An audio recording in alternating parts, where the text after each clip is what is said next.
I'm back. Now, the organizers of Cape2Cairo road trip say it is to showcase cultures, cuisines and the beautiful mother continent. The 12,000-kilometer trip is also a way to present Africa as a tourist destination.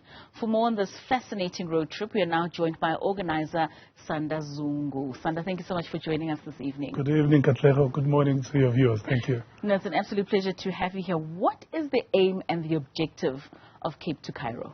Well, obviously, the objective is that we reach Cairo. Of course. Okay. But the real aim is that we showcase the beautiful continent that we have, the history, the cultures, the cuisines, the people. And I think Africa has a lot to offer in terms of the people. In many ways, Africa has been given a bad name tag. And Africa is a wonderful place. So it's really largely about that and the opportunities that are within our continent. So who are you taking on this trip? How many participants do you have? Well, we have trial runs. The ultimate trip, which is in 2024, will have over 30 participants traveling all the way to Cairo. But we're having trial runs in the build-up to Cape2Cairo 2024. We finished the first trial run in Askinpan in the Northern Cape in June. And of course, now, next week, we're taking about 21 guys all the way to the Southern African trip, the Heritage Run, in September. So talking about these trial runs, what do they entail? So it's about match fit in terms of the vehicle itself. We're driving a W123, known as the car engineered like no other car on earth. Right. So we're taking the Mercedes-Benz W123. So we have to check and make sure that the vehicle itself is match fit, that the team is match fit, that the dynamics of the team are okay. Because we're traveling with these people next year, we need to make sure that as we traverse all these countries, these 8 countries, that the core team is able to adapt and obviously make well the trip with the guests that we'll be traveling with. You make mention of the W123, and this is a car that has been assembled in South Africa, and some of its parts are found manufactured in the country. What's so special about this particular car that you're entrusting these 12,000 kilometers of trudging throughout Africa in? Well, if you look around, W123 was built between 1975 and 1986. Right. Give or take, the car is about 40 years old.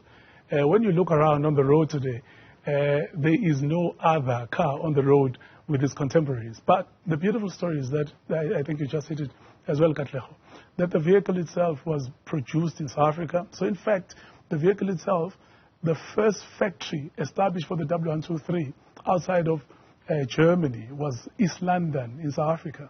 So we produce about 80,000 units of these cars. In fact, 40% of the vehicle was locally sourced, right? Yes. And the actual engine of the vehicle was actually made in South Africa, in Atlanta. So by far and large, the W123 is a beautiful story of Africa and South Africa.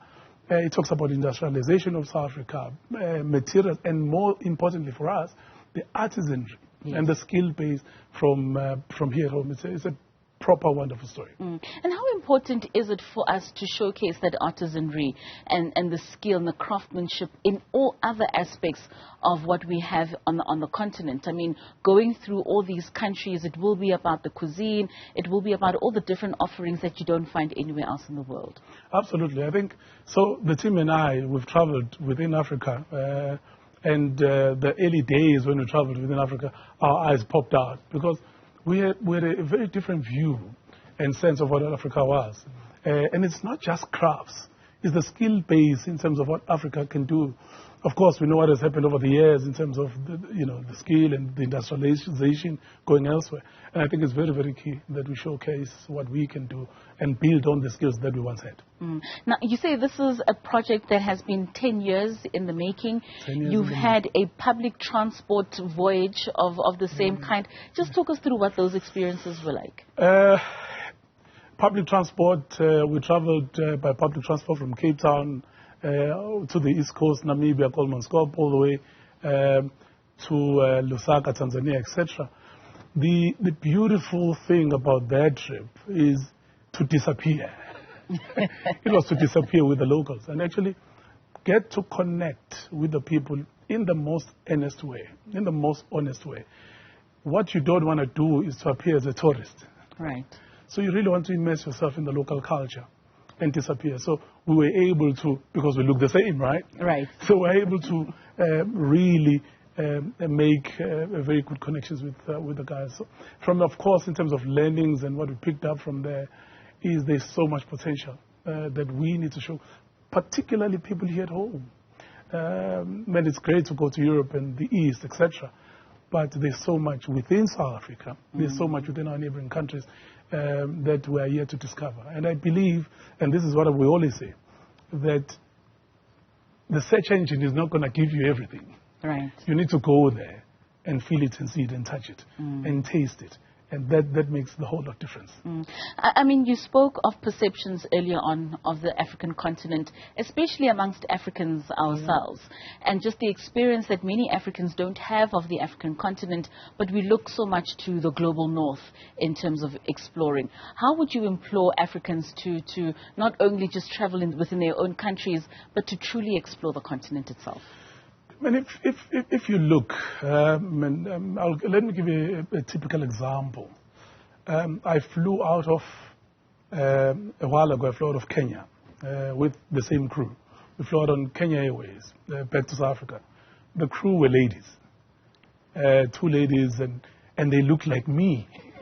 So it landed in Joburg, and we all went to the cockpit because we're so excited. There's so much that is out there that we still need to explore, the talents, the gifts. African people are great people. And I'm just touching on that as an example. But across the continent, the African people are welcoming. They want to hear your story. They want to share your story. And you want to share your story to them. And I think there's so much we can unlearn, and there's so much that we can learn. If we just step out a little bit more, we'll discover a whole lot more. And of course, in terms of discovering and seeing this beautiful continent, there is the aspect of the economics around it. How much of the economic aspect of tourism are we not tapping into, especially on the African continent? And Africa has been a black sheep. So if you look at Africa in terms of wars and strifes, the rap in terms of poverty, when you look at states like Kenya, the great wild beast migration, very popular. You look at Cape Town in South Africa, being a very popular destination, even Soweto in some respects. But we've missed quite a bit in between. We've missed the side shows. And by that I mean the day-to-day guy. Because travel is, for us, is not so much about buildings and architecture. That's all great. But it's really about people. It's connecting with people. And what Cape2Cairo seeks to do is obviously to showcase their daily lives and how do they survive. Not necessarily that we'll adopt it, but for you to have an appreciation much, much more of other people, and that they are just like you and I, trying to make ends meet. So from an economic perspective, I think there's so much more, and they call it, it's not your mainstream tourism, but it's just going to the local corners, the local coffee shop or the local spaza shop and having a conversation with the local guy. You'll be so amazed how much you discover. And I always remember those conversations rather than a beautiful bridge. Of course, of course. Going back to the trip, this is taking place in 2024. You're looking to accomplish it within 28 days, am I right? 28 days. And what's the strategy? Well, again, we want to make it possible for an ordinary man. You know, when you think of Cape2Cairo, it's the guys with the big Land Rovers or the Land Cruisers, right? It's all fancy, they're coming with a crew. And Cape2Cairo, it can be a trip for an ordinary man. 28 days where you can take leave. You know, ask your boss, you know what, boss, I'm just taking 28 days, I'm out, I'm going to Cairo. And that's the whole idea, to accommodate everybody. Travel is not necessarily a luxury. It should be a part of life because travel itself educates you. And that's what we want to take forward and make sure that everybody's got an opportunity to go to school in the most beautiful, exciting way, of course, so to speak. Yeah. And beyond Cairo, in the coming years, are you looking for Cape to Canada? Are we going to see other trips beyond the continent? I think the continent is huge in itself. So if you look in terms of the routing, you still have West Africa. You still have West Africa to really explore. So our focus right now is to really, really do justice to our continent. And I think we never will be able to cover everything. However, it will take us a lifetime to go through the whole continent. And anyone that wants to participate, are you still open to more participants wanting to join? Oh yes, oh yes, oh yes. We can be found on info@Cape2Cairo24.com. All right, Sanda, thank you so much for joining us this evening. We wish you all the best on that voyage. Thank you. And I'm sure you will accomplish within that 28 days. Thank you so much.